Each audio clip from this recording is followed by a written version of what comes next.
The privilege of introducing our next speaker, Peg Paul. Has been the communications manager for the home fire sprinkler condition since 1997.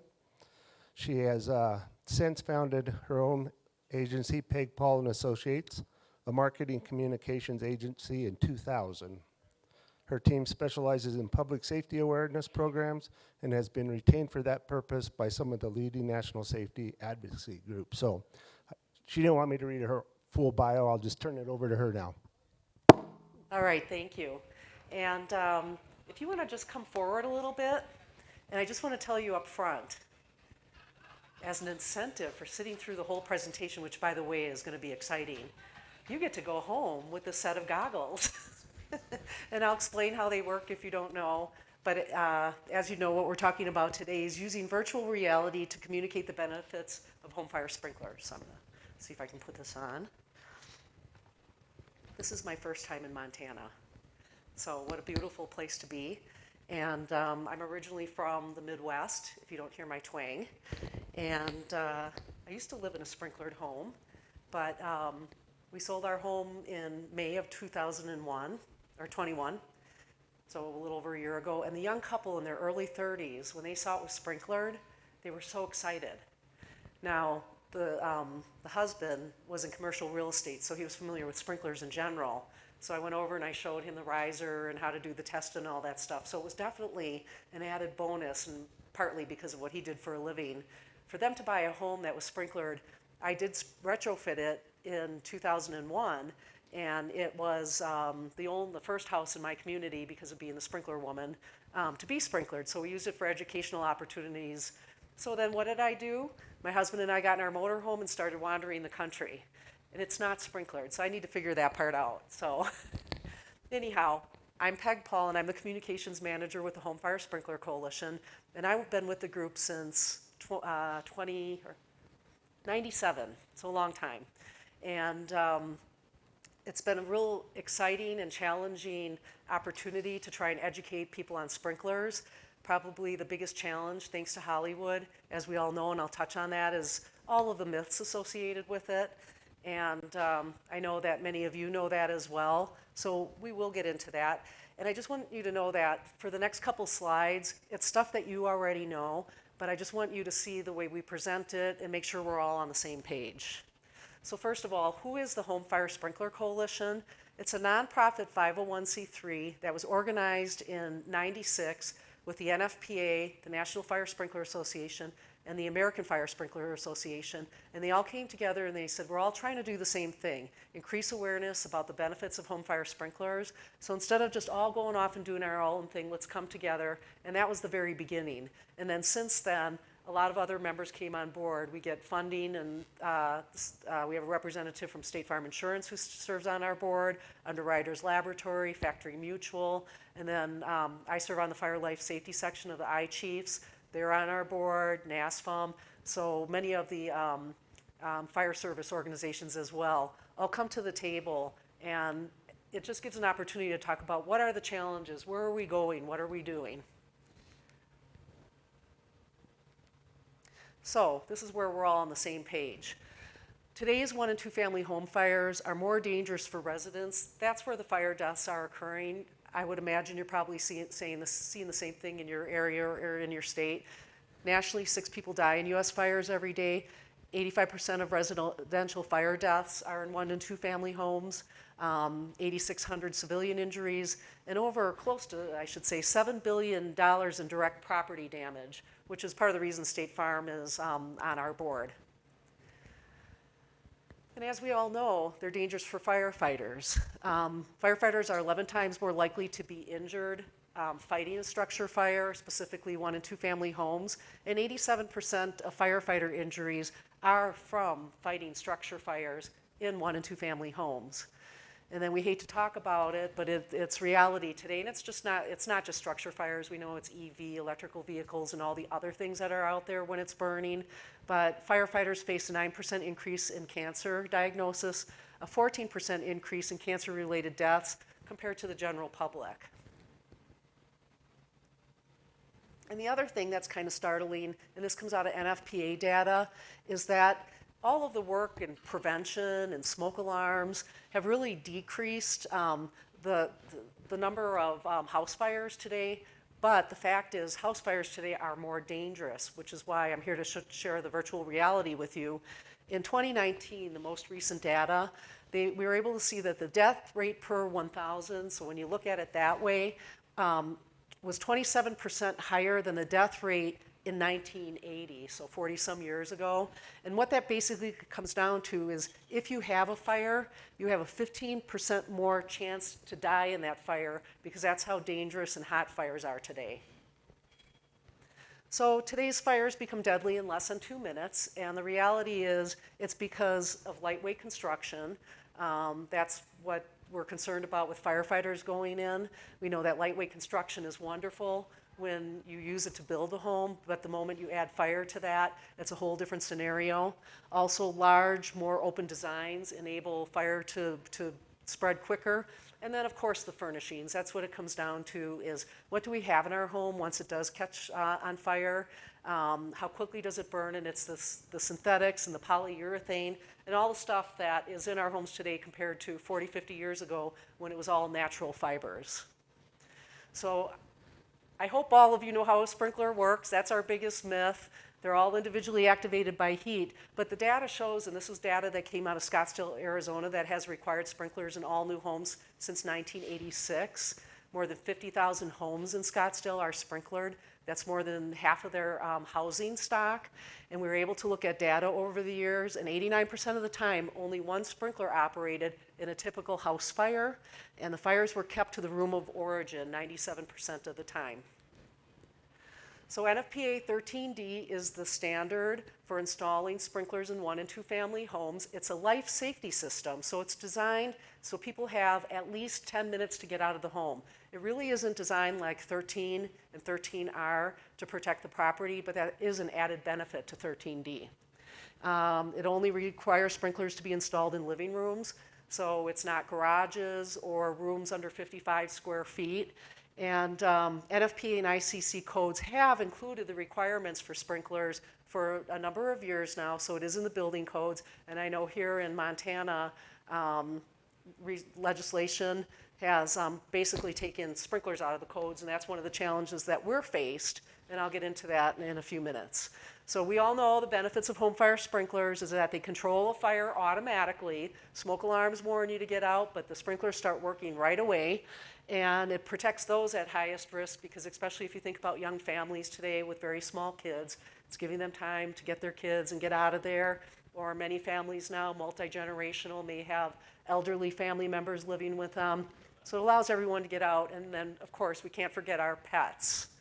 And of course, it protects firefighters from exposure when sprinklers keep that fire small. So I'm sharing this with you because if you're in a position where you're educating on sprinklers, we have all this information that you can take and put it as part of your messaging. Sprinklers versus non-sprinklered. In 2010, FM Global took 2 living rooms and they built them, and they were both 20 by 20 feet. And they were identical, and they went out and bought brand new furniture, and they started the 2 on fire, and they let them both burn. One was sprinklered, and the sprinklered was one that covered a 20 by 20 foot area. And in their lab, they let the fires burn 10 minutes, and then they set their fire crew into both. And they collected the smoke, they collected the water, and they analyzed both in terms of the aftermath of both fires. And as a result, they concluded that greenhouse gas emissions were decreased by 98% in the room that had a sprinkler in it. It reduced the fire damage by 97%. And I was at that test. Even the sprinklered one, I could see flames flashing for a while, and I'm thinking, oh no. And when the one sprinkler just kept it small, and when they made sure it was out and we went in there, 97%. 3% was damaged, basically. And then water usage to fight a fire was reduced by 91%, and water pollution. The number of toxins that were in the water that they collected after the unsprinklered house was so toxic. And when you think about a standard house fire, that water going back into your ecosystem and where it's going, it's crazy how toxic it was. And that report's on our website if you want to download it. It lists all of the toxins and chemicals that was in the water runoff. I wasn't familiar with most of them, but it's crazy. So then in 2021, we asked FM, could you look at the data again and see if anything has changed since 2010 when they did that research? And they went in and they determined that they reaffirmed that all of that data was correct. But then they went in and they took data from NFPA of how many house fires there were since this research was done, and they did conclude that 1.8 million pounds of greenhouse gases have been emitted into the atmosphere based on the number of home fires that there were since that first study was done in 2010.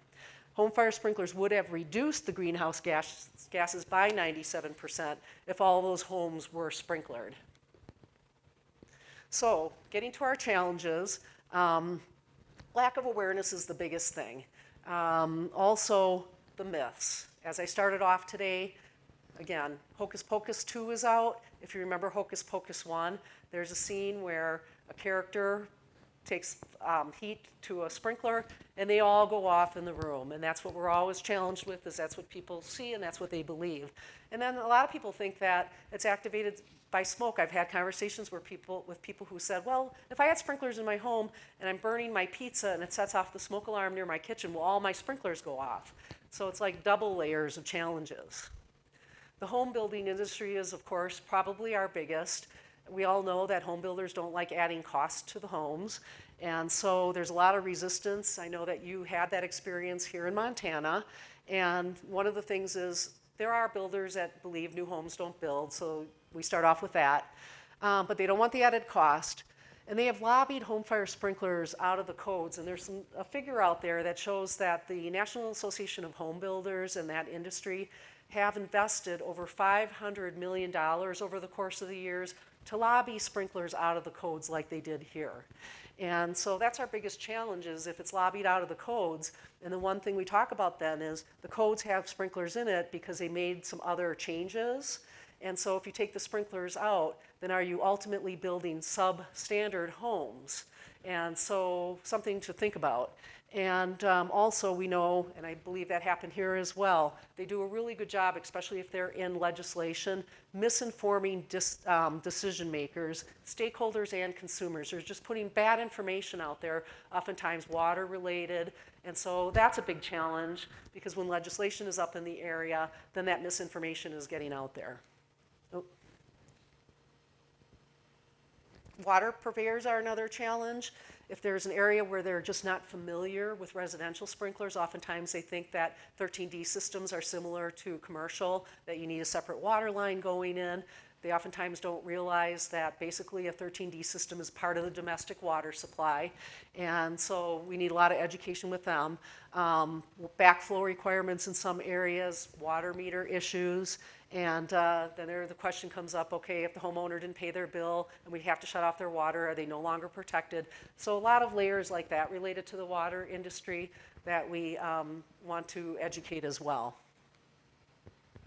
And then sometimes we're our own enemy, if you will, and that is contractor challenges. There are a lot of sprinkler contractors out there that don't want to do residential work. They're real busy right now doing commercial work, or if there's an area where they don't have 13Ds and they're not familiar with it yet, and so that's oftentimes a challenge.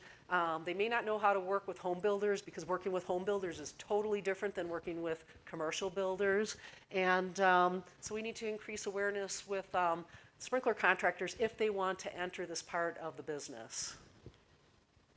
So we did an omnibus survey in October of 2020 where we surveyed over 2,000 adults, and we just wanted to get a feel for what they were thinking, what they thought about sprinklers, what they knew about fire safety in general. And what we learned is education is key, and we're really honing in on millennials, because right now they're the biggest generation who are buying new homes.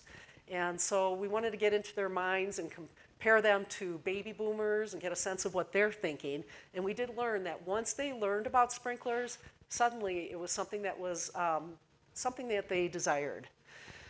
What we learned was 53% of millennials said that they do plan to buy a home in the next 5 years, buy a new home, whether it's an existing home or new construction. Also, 68% of millennials found that home fire sprinklers were more appealing after they learned how fast fire became deadly. So when we talked about flashover can occur in less than 2 minutes, think about if it's the middle of the night and you hear your smoke alarm, that's 2 minutes for you to react, get your children, whoever's in your home out of your home.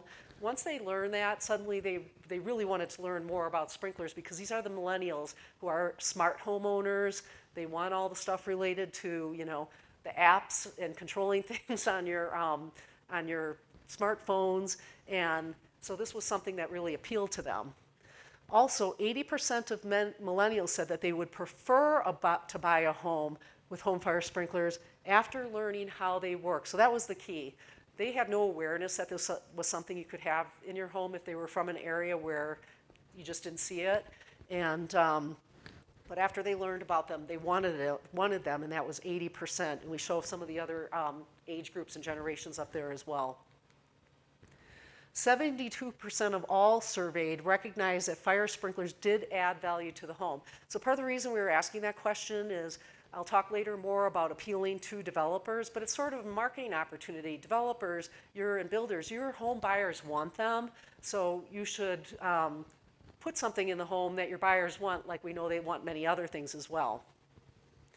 So I just wanted you to be aware of our free resources. Everything that we have on our website is free and downloadable, and if it's something printed, we send it to you, including the goggles that I'm going to share with you today.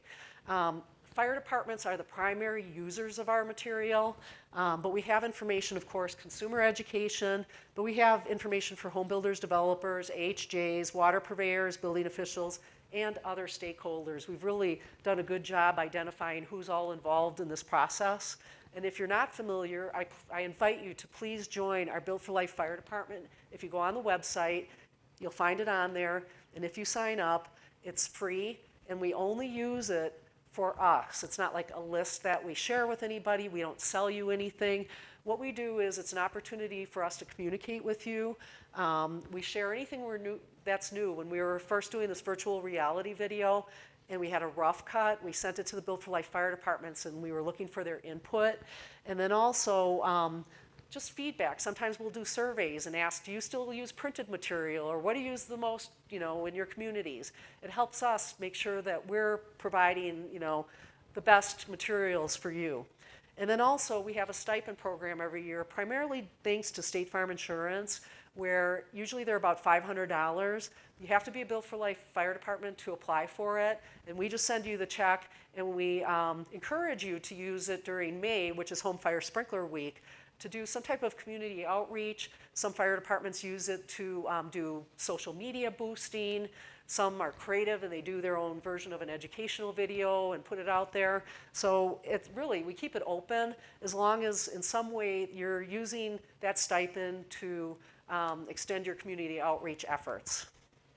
And we have all sorts of collateral and banners and all types of things. So if you go to our website and you see any of this, please know that it's free, and whatever you want. A lot of people will see something and put it on their own pieces as well. We have no problem with that. And the only thing I didn't put on here is we do have a media room with something called B-roll footage, and it's broadcast quality. So if you ever have a local media doing a story, we know oftentimes now the newspapers put videos on there, they can go on our website and download it and use it for their own story, and it's burning living rooms and that type of thing, the stuff that they can't get on their own. And so keep that in mind if ever you're in a situation where you're approached by media who want to do a story. We have everything they need, and when they go on there and see it, they love it. So anyhow, another thing that we've been doing for many years, and when we first started our stipend program, we would give stipends to fire departments and encourage them to do their own stick-built side-by-sides. And that is where you build 2 8-by-8 foot rooms, you put furniture in it, one's sprinklered, one is not. We have a kit online where you have a material list that you can send to Home Depot or Lowe's or the big box store with everything you need to build it.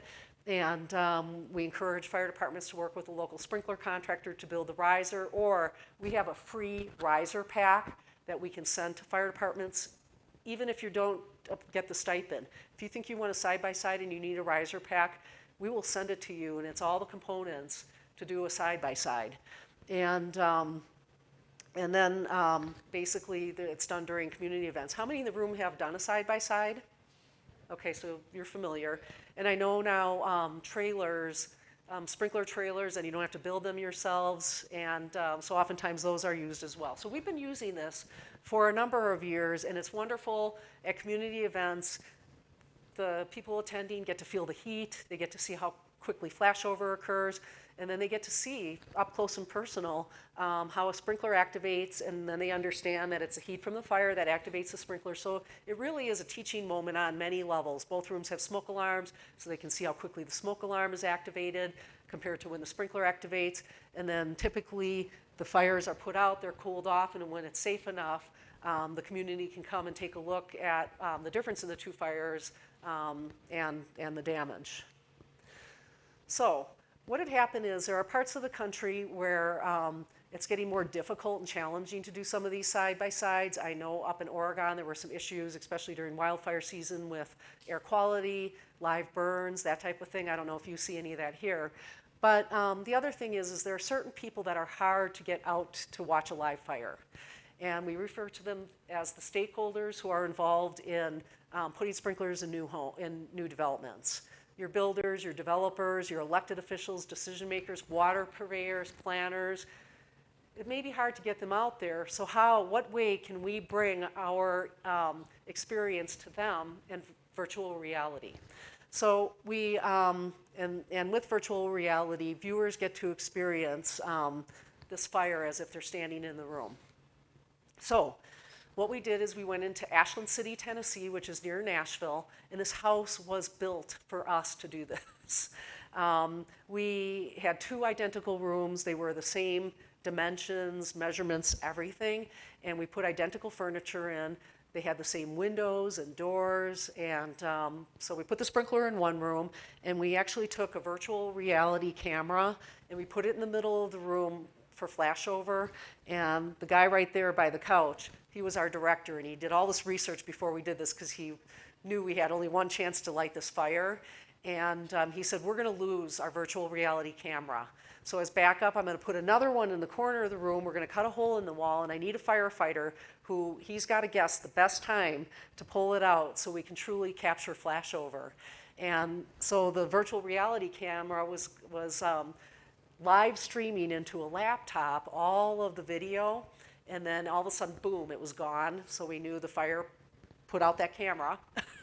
And then the other one was still going, but that footage was going onto a disc inside of that camera that was getting really hot. And the firefighter who pulled it out, his timing was perfect.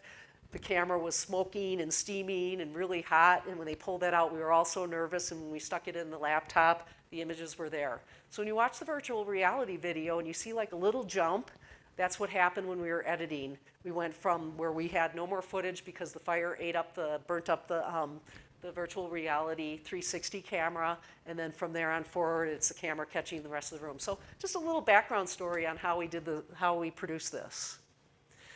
So anyhow, you can see we were working with the identical room, and here is the sprinklered room before the fire and after. So very little damage. And when you have the camera or when you have the equipment on and you're watching it in virtual reality and you can spin around the whole room, it really is amazing to just see what little damage there is compared to the flashover room. So same thing, the flashover room is 100%. And so before and after. So I'm gonna try and make this work. This is a little, what we call our teaser video that kind of gives you an overview.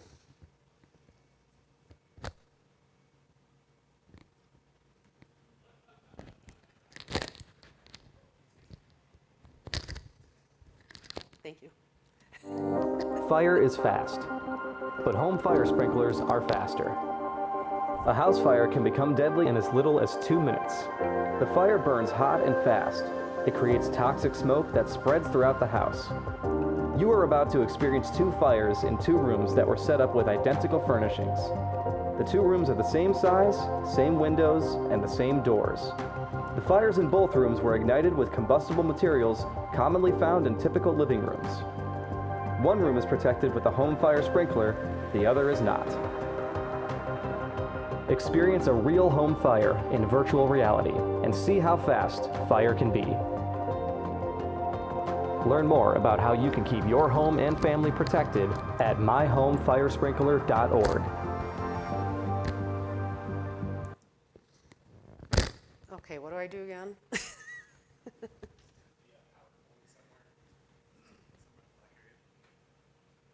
Oh. Thank you. I'm a Mac person. I needed extra help. So if you go onto our YouTube channel, that's the 2D version of the video. And you can use your smartphone and do one of these and go around the whole room, of course, in 2D. And but with the help of the headsets, and did you bring the headsets in here? Wonderful. This is Suzanne, and she is with the National Fire Sprinkler Association, one of our founding members, and she has a booth. And so she has the fancy schmancy ones that are for our stakeholders. And then I'll talk more about the ones that are nice for community events. And people can also go to our website. If you go to our website, there are two versions of this. We know that there are fire departments that like to, when they do the side-by-side, so show the flashover first, the sprinkler version second, and then we flipped it for those who want to show the sprinkler first, then the flashover. So both are done, you either or. Then the one that says virtual reality after, we basically took the two rooms and we have them next to each other after the fires are out. So if you turn around, you can just compare the two, and it's pretty impactful to see them side by side like that. So what we did is we received a FEMA grant, and we purchased 5 of these kits, and that's what Suzanne has. And each kit has 15 of these in here. You may be familiar, there's a company in the UK called River, and they've been doing fire training globally with these types of kits. And they're the only ones out there that have, they're self-contained, you can have a laptop, you can go in with these kits, and the mayor and the elected officials could be there, and they put them on, and you hit a button, and they're all watching the same thing at the same time. So you're able to do that type of thing, and they're very costly.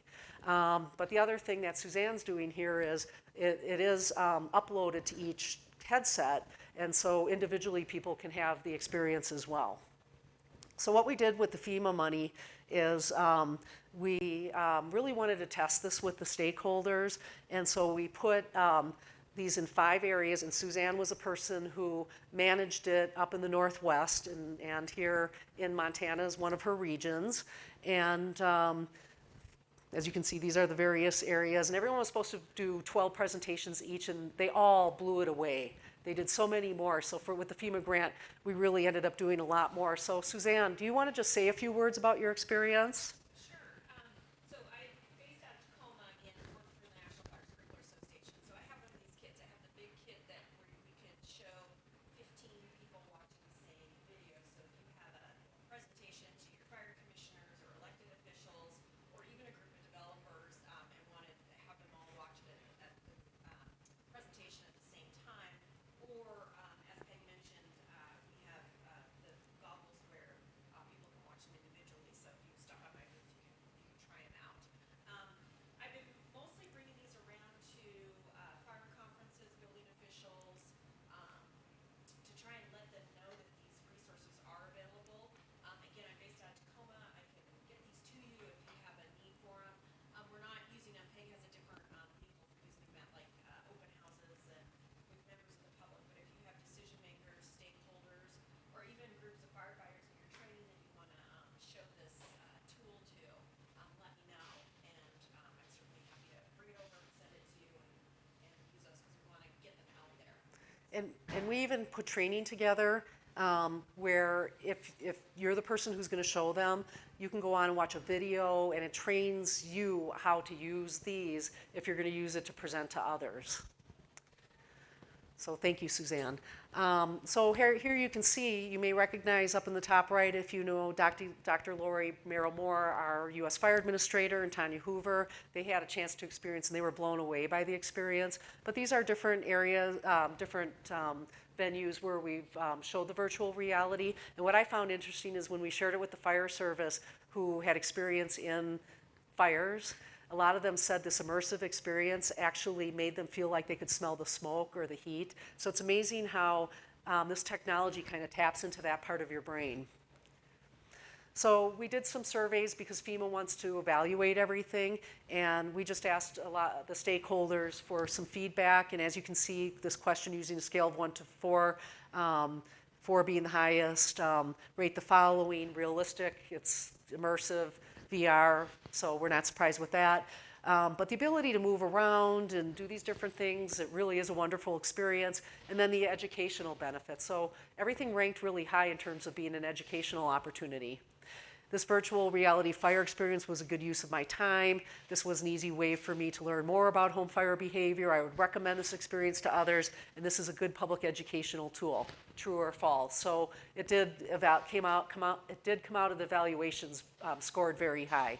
And then I'm not going to read through all of these, but you know, these were some of the comments that we got back, and that at the end of the day, we feel like that this experience in many ways has a lot more benefits even than live side-by-sides. Of course, the given benefits. You don't have to clean up the mess. You don't have to have firefighters with water supply putting out fires with live burns versus just walking in with the clean virtual reality experience, so all of those types of things. So fire departments kept saying, well, I want to share this experience with during community outreach, but these are pretty costly. And so we were able to find these 3D glasses, they're called, and what happens with them is they're dependent on the user having a smartphone. And so I brought plenty with me today, and I want you all to take them. And but what you need to do is you take your smartphone, and we have postcards with a QR code, and if you scan that QR code, but you do need the YouTube app on your smartphone for it to work. And then when you get to our video, if you hit the little icon at the bottom that actually looks like a goggle, then that splits the screen apart, and then you can stick your smart device into this clip, and then you have the virtual experience. And for $4 per goggle, it's really pretty cool. And especially if you have the earbuds and you're hearing the crackle of the fire and the smoke alarm goes off and all those sounds. Sound is so important with the experience. It's a true virtual reality experience. So if you have any events coming up and you want to use these, contact us. But again, you have to become a Built for Life Fire Department. So we were offering these at a lot of conferences and that type of thing as well. So, oh, and here's what this is what the card looks like. And if you're not familiar on YouTube, this is what you see on the bottom of it that you have to click on, and that gives you the virtual experience. And then, you know, my daughter was doing it, and it was like a half hour later, and she's still watching. I'm like, I know my video is not that long. What are you doing? And she said, oh, I'm on a roller coaster now. So once you have that, your kids may want it. We don't encourage our video for kids that are really, really young, but just know that YouTube has a ton of videos that are virtual reality. So once you get on YouTube, you can have that experience. So, and then of course, just the 2D video itself is quite an experience if you go on to YouTube. So one thing we did is we asked the fire departments in our Built for Life database and just in general, take a look at our new 2D version on YouTube and give us some feedback, members of the fire service. And so we had a couple hundred, and our incentive was if you take the time to fill out our online survey, we'll send you a set of our 3D goggles. So again, a couple hundred. And this was the type of feedback that we did get from them. This was not looking at it through the glasses, this was them looking at the YouTube. So a lot of good positive information came out of that as well. And the beauty of it is it's YouTube. So, you know, you can share that link with anybody. You can put it on your websites, you can email it, use social media, and then anybody can watch it from there.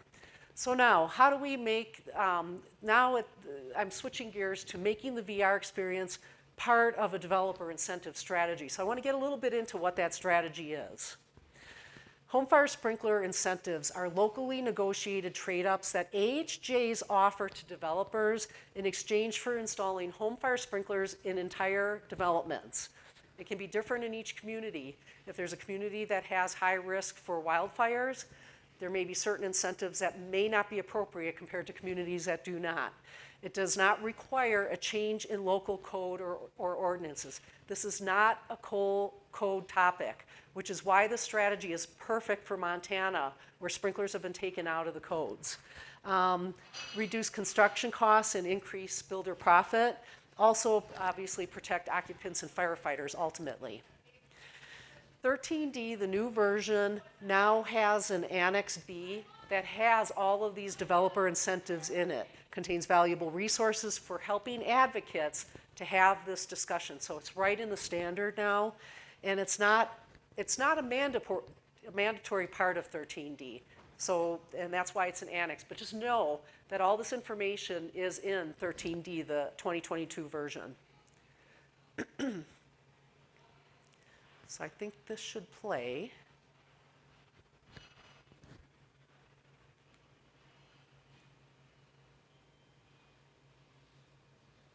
Maybe not.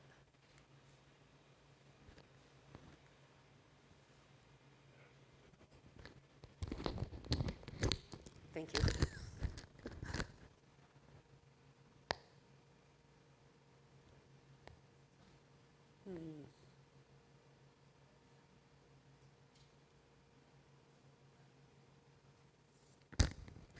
I think my tech guy just left too.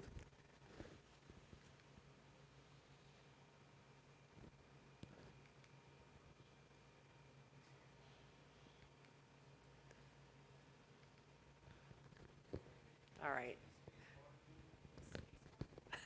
Thank you. No. All right. Well, anyhow, basically, this is Randy Miller, and he's from Camas, Washington. And what happened with Randy is his mayor and trustees said, we're not supporting passing an ordinance requiring sprinklers in Camas, Washington, but we 100% support you, Randy, as an HJ fire marshal, having the conversation with all the developers, builders, all of our stakeholders. We, as the elected officials, support whatever trade-ups you want to do. And so Randy just started having these negotiations with the developers, and they all jumped on it because they saved money. That's what it came down to. It was not a code issue. It was not a fire safety issue. The developers just liked the idea that there was cost savings and money. And one example of that was there was one development going in. It was small. It was only 60 homes, but it was built on the side of a hillside. And Randy said, it's 60 homes. If you sprinkler all of them, I'm comfortable getting rid of one access road. And the developer ended up saving $1 million in material by not putting that access road in, and was able to fit 2 or 3 homes where that access road would have been. So saving $1 million and then being able to sell 2 or 3 more homes. Of course, he jumped at that opportunity. So that was just one example. A lot of the other trade-ups that Randy had were higher density, water issues where he spread the fire hydrants further apart, smaller pipes, and a few others, some narrower roads. And the developers loved it because it basically came down to cost savings. And so for 14 years, Randy negotiated, and as a result, a couple thousand homes were sprinklered. And finally, the mayor just said, let's pass the ordinance. So now all new homes are required, and a lot of developers said, we already thought it was passed. So it was kind of a strategy to get to that point, and it became an educational opportunity as well. So since 1998, 2,500 homes were sprinklered. The average cost was $1.40, because now these contractors are going in and they're doing entire developments instead of one home here or there. But he also added it to get rid of the backflow. Everything is flow through passage purge, where they have the pipe attached to the toilet, and so and the plumbing system. And so that was a cost savings for the homeowner as well. So since they passed this, they've had 4 sprinkler saves. 2 were cooking fires, 1 was an electrical fire, and 1 was a spray finish explosion type fire, and 1 sprinkler put that one out as well. Education is a big part of it. He makes sure that the realtors are educated, because now that they're selling sprinklered homes, when buyers come in and they're looking at the sprinklers and they're asking about them, he wants to make sure that all of the realtors can say, no, they don't go off all at once. This is how they work. And that way the homeowners will understand that this is, something they want in their homes. He also did newspaper campaigns, Homes were featured on Parade of Homes, and he always used all of our resources as part of his education process. And there's Randy and his mayor. I got to meet him. We did a video shoot a few years ago, and he ended up saying, "You did a great job of proving me wrong," because he said, "We're not supporting an ordinance." And he voted against a bill in '03, but then his last thing he did when he was mayor was approved an ordinance requiring sprinklers. So we like those stories. A couple other case studies in Hopkinton, Massachusetts, Legacy Farms, 1,000 homes. They offered higher density and some frontage compromises in exchange for sprinklers, and the developer took advantage of that as well. They had 3 sprinkler saves since all of those homes were sprinklered. West Bridgewater, this was interesting because this is a mini-max state where they couldn't pass ordinances locally, but they worked around it and they worked with developers, and it resulted in sprinkler homes too. So I can't say enough. This is not a code issue. This is talking to the elected officials, water purveyors, everybody involved in new homes when it's still pre-planning, to make sure everyone's on the same page and understanding what these incentives are, and then finally offering it. Again, Bridgewater, this was 25 units, single access was allowed, logger dead-end roads, fire hydrant space further apart. Little sidebar, Scottsdale, who's required sprinklers since 1986, who I mentioned earlier, they automatically, because sprinklers had to go in, allowed hydrants to be further apart. And so when the developers are out of there, Scottsdale ended up saving over $7 million over the course of time because they had fewer hydrants to maintain. So benefits to the city as well. If you go onto our developer incentive website, we have all of these case studies. So if it seems like something you're interested in pursuing, we know that there's nothing like a case study, a real life example. So you can see some of the ones that we took a closer look at today.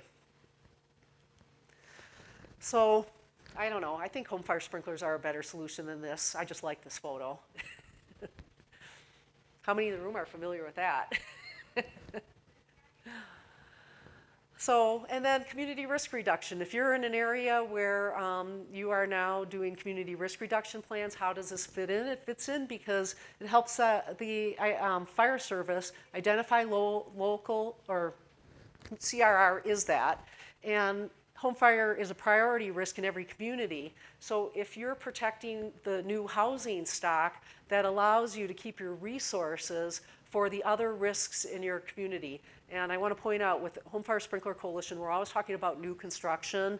We're not talking about going in and retrofitting a house. We know that that's not realistic. Every once in a while, someone asks us for that information. We'll give them that information, but all of our strategy is based on new construction.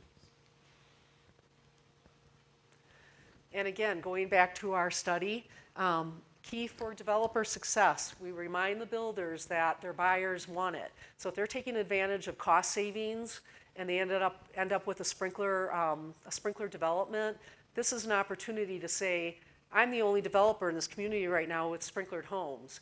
And so it's a marketing opportunity, and that's what the study showed us as well. So our developer incentive program, you can go to our website, or if you go to homefiresprinkler.org/CRR, that'll take you directly to it. And we have all this information in short videos, the one that I couldn't play for you, that just get into what are these incentives, how do you prepare. We have PowerPoints you can download, a bunch of short little videos that are appropriate for water purveyors and all the stakeholders. And now that we have this virtual reality, what an opportunity if you can get those stakeholders around the table and you end that presentation with, yes, developers, you're going to save money, but elected officials, you're going to end up with a safe community because today's fires are more dangerous than they have ever been, and now we're going to let you see why. And then you let them have this virtual experience. You end it that way. So that's how we are trying to bring the virtual reality experience together with the developer incentive strategy. And I can't say it enough. This is not a code issue. So here in Montana, if you're in an area where there's future housing starts and developments going in, you're dealing with the developers, but it's so important to be involved with this process during the pre-planning stage and educating people now about the opportunities. And again, going to the website and looking at some of these case studies. sign up for Build for Life. Go to our website, and that way we can keep sharing our information with you. And please, if you're on social media, follow us, jump in, make comments. If you see some builder that goes on there, once in a while that happens, that says something stupid, like sprinklers flood your house, feel free to jump in and have an argument with them. It's better you than me. So Facebook, Twitter, YouTube, Instagram, and LinkedIn. So here's my contact information. And also I'll put some business cards out if you want to grab one of those. But I encourage you to take these. I brought plenty, more than are in the room. So if you want to grab a couple, you have a couple kids, and Suzanne, I can give you some leftovers as well. But here are the cards. So this is what you saw on the slide earlier, and that's the QR code. There are two. There's one on each side. One is to do an evaluation, but that was during the FEMA grant period that ended, so you don't have to evaluate our program. But the other one takes you right to the YouTube video. And so I know I'm a little early, so if you want to try it, I can walk you through it if you want to stick around. And then also, just a reminder, Suzanne has the high-end goggles for the stakeholders. If you think that's something that you have a need for in your area, she's the regional contact that has one of the kits, and she can work with you to either send it to you, or if it's something she needs to attend, or we have someone locally that's already comfortable with it, whatever it is. And you can either come through me and my team will reach out to Suzanne, or you reach out to Suzanne directly. It doesn't matter to us how you want to do it. So Suzanne, do you want to add anything to that? I've got cards at my booth too. Okay, so anyhow, here they are, and please feel free to take them.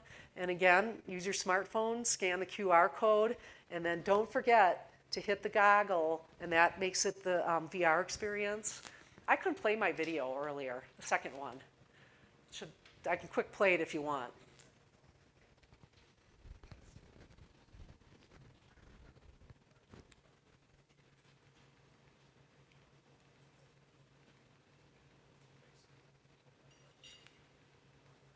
This one. YouTube link again. No. No. Oh, it is. Sorry. Okay, here's a video. Building new housing developments with home fire sprinklers can increase fire safety for the entire community. Sprinkler developments support community risk reduction, as home fire sprinklers provide superior protection for responders and residents, benefiting the entire community for 3D decades. goggles. In jurisdictions without home fire sprinkler code requirements, authorities having jurisdiction can work with planners, builders, and developers to provide cost-saving trade-ups or incentives when the entire development is protected with home fire sprinklers. Among the many incentives that can be offered are street width reduction, single access points, allowing T-turnarounds, longer dead-end streets, permitting additional units, and increased hydrant spacing. So one of the success stories was we had a builder that had some challenging land on a hillside, and they wanted to have one entrance. And so we said they could if they sprinklered the entire subdivision. In order to get a second entrance to that subdivision, it would have taken out 5 to 6 lots plus all the infrastructure to build a second entrance. So they saved somewhere around $1 million in the process of building this subdivision. So that's a real success story of taking advantage of sprinklers as a trade-up versus providing a second entrance into the subdivision. In Camas, we have pre-application meetings for developments. For any type of project for construction or subdivisions, we have pre-application meetings.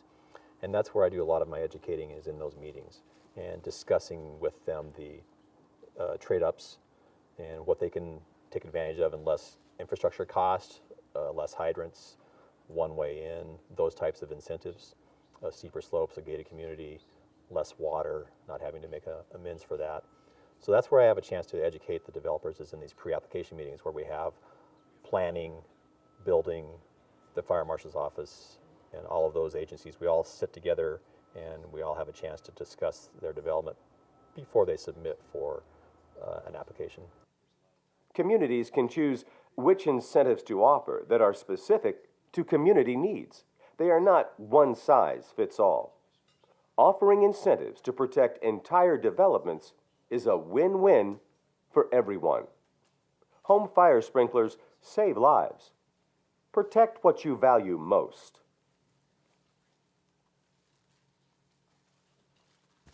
All right, so.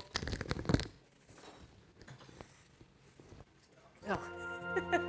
Thank you, I'm glad you're here. All right, and the other thing I forgot to point out is there is like a little film thing on here that you can take off to protect the lenses during shipping. I always look at it with that on, I forget, but. So other than that, thank you very much for your time. It was exciting to be in your state for the first time. And if you have any questions, and I'll put a couple business cards out here, and I'll give you a couple, Suzanne, as well. And otherwise, any questions?